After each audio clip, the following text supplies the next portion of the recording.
Ada berita belum lama ini ada cukup banyak anak Indonesia yang pindah kewarganegaraan di Singapura karena demi mendapatkan kehidupan yang lebih baik, dan mereka kemudian bekerja di sana. Di samping juga ada berita lagi, banyak sekali anak LPDP yang terikat kontrak tapi tidak pulang.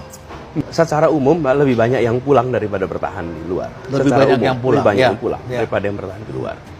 Kemudian saya pun sering menganjurkan Pak kepada anak-anak yang kuliah di luar.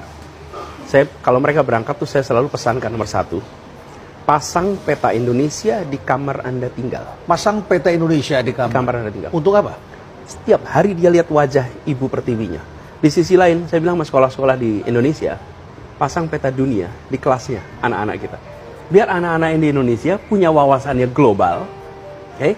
Dan mereka yang berangkat keluar itu ingat ini Tetap adalah ingat tanahnya. Ibu Pertiwi. Okay? Nah, yang kedua, setelah selesai kuliah, jangan pulang,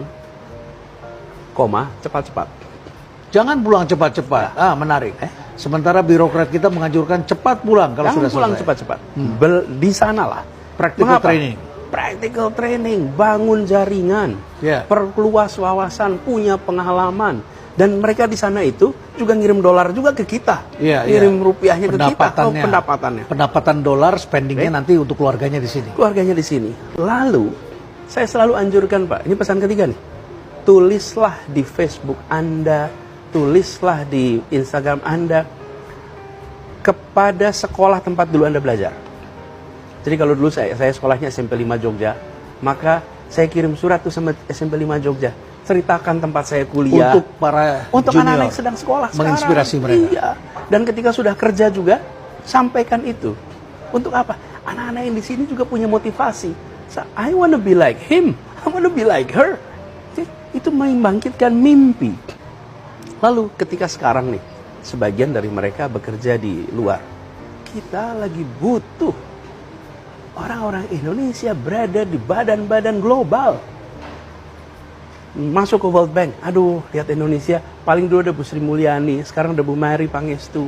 Kita kepengen masuk di World Bank itu, berderet itu orang-orang ekonomi Indonesia.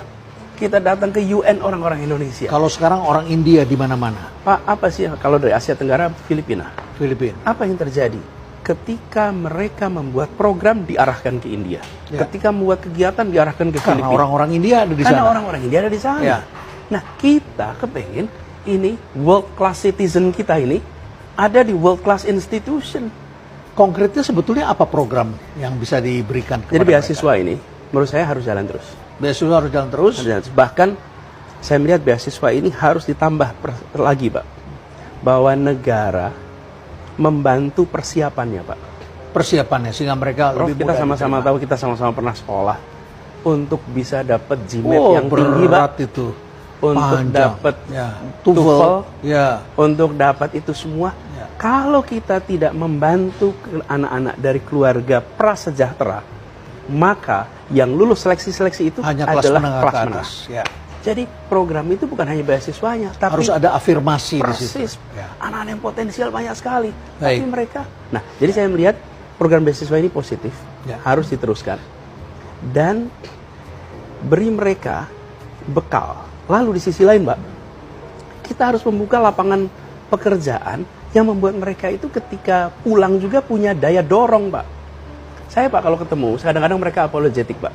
Bilang begini, Pak Anies, apa kabar? Pak, saya masih di sini dulu, Pak. Gitu. Kasian. Saya selalu bilang, Anda parkir dulu situ. Begitu Republik butuh, Anda pulang. Saya yakin, Pak, kalau di sini kita tumbuhkan meritokrasi di badan-badan pemerintah, meritokrasi di badan-badan swasta. Mereka juga mau balik. Kenapa sih mereka di sana? Ya. Dan mereka itu yang terjadi dengan Cina, bukan? Dengan Tiongkok. Ketika ekonominya membaik, sistem lebih baik, kemudian diasporanya juga pulang. dan membangun Tiongkok. sebetulnya, Pak, lebih unik adalah Park Chung Hee, Korea Selatan. Korea Selatan. Apa yang dikejar Pak Chung? Jadi begini, ketika perang Korea, sesudah perang Korea itu ada gelombang orang pergi ke Amerika dari Korea Selatan. Mereka pada sekolah di sana. Ya. Lalu Park Chung Hee membangun pembangunan ekonomi dan dia membutuhkan orang-orang Korea untuk pulang. Apa yang dikerjakan? Presidennya datang ke Amerika keliling kota-kota. Call for duty. Kami panggil Anda pulang. Dan dia bilang, kami belum kaya. Kami belum bisa kasih Anda gaji tinggi. Tapi kalau Oke? Anda pulang, kita Kalau bisa Anda bikin pulang, kaya. kita bisa berubah. Bisa bikin Jadilah kaya, ya. 20 tahun kemudian Samsung, Hyundai, Kia, dan lain-lain. Nah, jadi Pak, kita perlu siapkan itu, lalu panggil pulang. Mereka akan pulang kok. Ya. Pak, kalau kepala negara itu datang memanggil. Tapi kepala negara memanggil itu begini. Nih, kami akan mengerjakan ini nih. Mari pulang. Oh, datang.